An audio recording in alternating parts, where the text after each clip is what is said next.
करते हैं आपका 2024 का बोर्ड पेपर।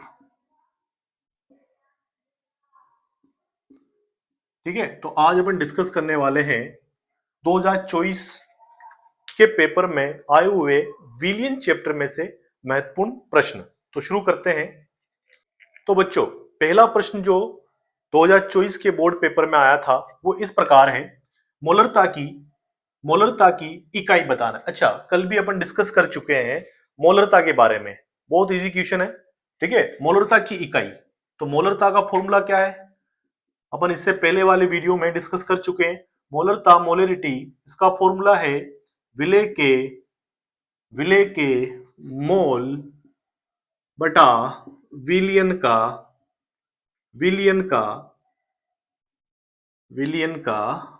आयतन। आयतन किसमें? लीटर में। ये इसका फॉर्मूला है। तो मात्रक, यूनिट या विमा पहले बता चुके हैं। विले के मोल, तो मोल अपॉन लीटर, या फिर हो जाएगा मोल लीटर इनवर्स। तो आपका पहला प्रश्न इसी के साथ समाप्त होता है। प्रश्न संख्या सेकंड। ठीक है, अगला क्वेश्चन है आपका, हेनरी के नियम का गणितीय निरूपण करना है अपन को। हेनरी का नियम क्या कहता है, पहले हेनरी के नियम को समझे। गणितीय निरूपण सीधा 1 नंबर का क्वेश्चन रहेगा ये। गणितीय निरूपण से पहले हेनरी के नियम को देखें। हेनरी का नियम क्या कहता है? हेनरी का नियम कहता है कि नियत ताप पर किसी द्रव में घुली गैस का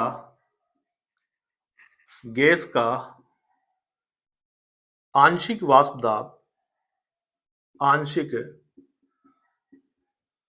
दाब उसके मोल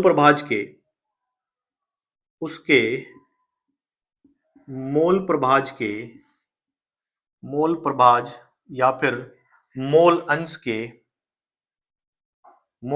अंश के समानुपाती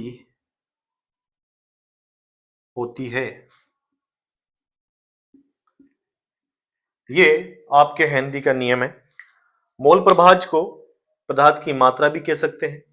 ठीक है, मोल अंश या मोल प्रभाज। तो इस सूत्र अनुसार वाष्प दाब समानुपाती है मोल प्रभाज के। मोल प्रभाज को x से रिप्रेजेंट करेंगे। अब आपके पास दो घटक होते हैं विलयन में, विलय और विलायक।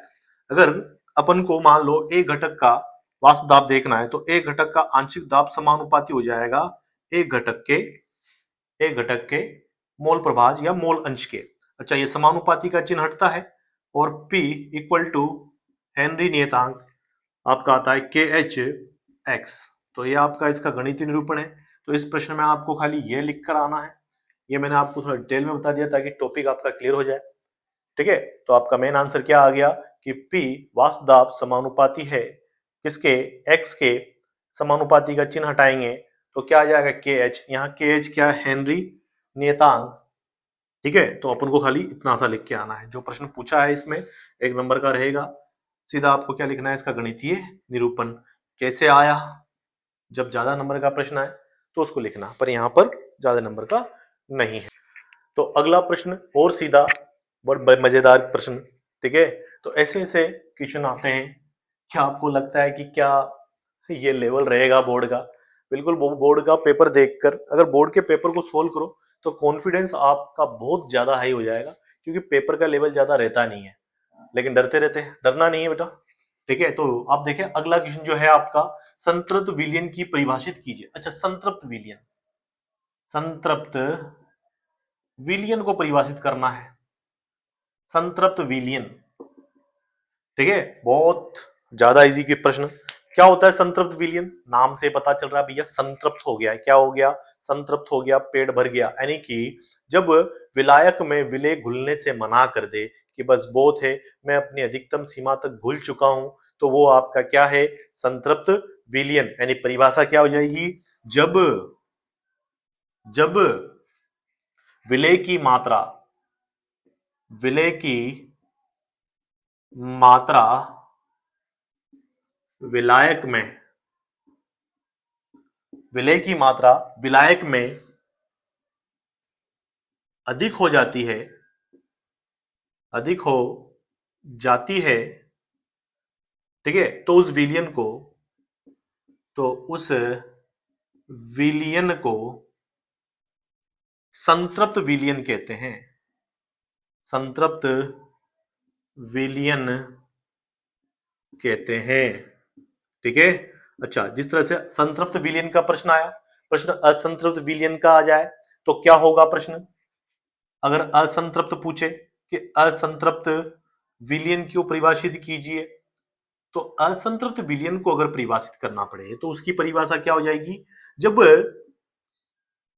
विलायक में विलय की मात्रा, विलय की मात्रा अधिकतम से थोड़ा कम हो, थोड़ा ही कम हो, तो उस विलयन को, तो उस विलयन को क्या कहते हैं? असंतृप्त विलयन कहते हैं, कहते हैं। ध्यान रहेगा, संतृप्त विलयन जब विलय की मात्रा विलायक में अधिक हो गई है, अधिकतम हो गई है, तो उसे अपन संतृप्त विलयन कहेंगे।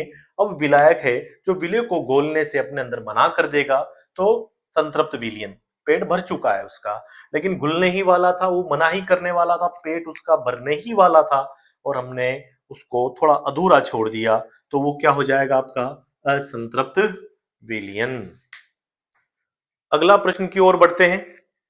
आपका अगला प्रश्न है, स्क्रीन पे देखिएगा। गैस ए के, गैस ए के कितने मोल है? गैस ए के 0.5 मोल। गैस बी के कितने मोल दे रखा है? 4.5 मोल को मिश्रित किया जाता है, ठीक है। मिश्रित करने पर आपको क्या करना है? इन दोनों को मिश्रित करने पर विलयन प्राप्त होता है। इस विलयन में गैस ए का, गैस ए का मोल अंश निकालना है, मोल अंश प्राप्त करना है, ठीक है। तो देखिए, बड़ा ही इंटरेस्टिंग क्वेश्चन है। मोल अंश की क्या करनी है? अपन को गणना करनी है। अच्छा, मोल अंश का फॉर्मूला क्या है? किसका चाहिए? ए गैस का चाहिए, तो एक्स ए। फॉर्मूला क्या होता है? जिसके मोल अंश ज्ञात किए जाते हैं उसके मोल को ऊपर रख दो और कुल मोल को कहां रख दो? नीचे। कंप्लीट है। तो ये आपका क्या है? मोल अंश का फॉर्मूला है। यहां पर आपको दे रखे हैं ए गैस का मोल कितना है? ए गैस का मोल 0.5। ए गैस और बी गैस के मोल रखो 0.5 प्लस 4 आगे देखें, इन दोनों को 0.5 और ये 0.5 और 4.5, इन दोनों को जोड़ा तो आ गया 5। पॉइंट हटाया, 1 0, 5 से 5 कट, 1/10, 1/10 कितना आ गया? 0.1। ये आपका मोल अंश है, ठीक है। तो आंसर क्या है आपका? आंसर क्या है? 0.1, ठीक है। अच्छा, एक बात और सुने, एक बात और सुने कि मोल अंश, मोल अंश का आपसे मात्रक पूछ सकता है। मोल अंश का मात्रक क्या है? तो देखो, ऊपर भी मोल, नीचे भी मोल, ये भी मोल और ये भी मोल, मोल से मोल कटा तो मात्रक विहीन है ये। क्या है?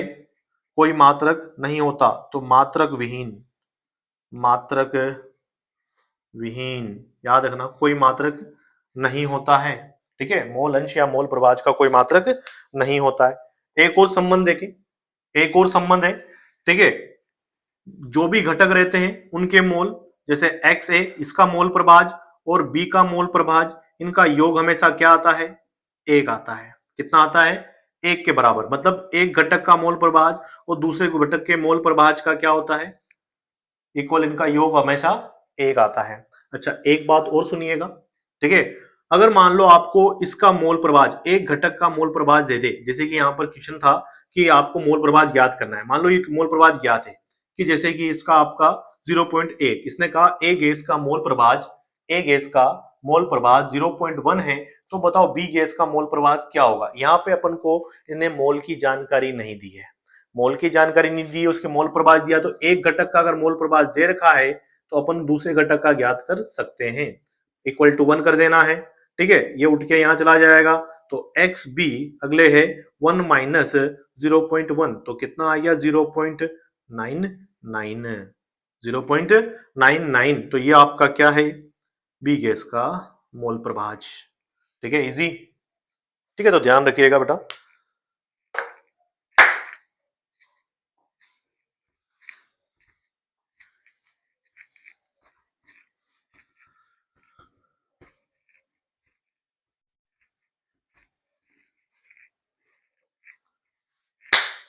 तो सभी प्रश्नों को समावेश करते हुए अपन आगे बढ़ रहे हैं। ठीक है, आपको मोल प्रभाज समझ में आया, तो आगे चलते हैं। मोल प्रभाज के बाद में अगला क्वेश्चन आपका जो है वो देखें क्या है। ये कह रहा है कि 0.05 मोल एथेनोइक एसिड, कौन सा एसिड, एथेनोइक अम्ल, तो एथेनोइक अम्ल की आपको मोलों की संख्या दे रखी है 0.05 मोल एथेनोइक को 250 ग्राम बेंजीन में, इसमें बेंजीन में घोलने पर बना जो विलियन है, इस विलियन की अपन को क्या ज्ञात करनी बेटा, मोललता। क्या ज्ञात करनी है, मोललता। मोललता मतलब मोलेलिटी, फॉर्मूला क्या है, विलय के मोल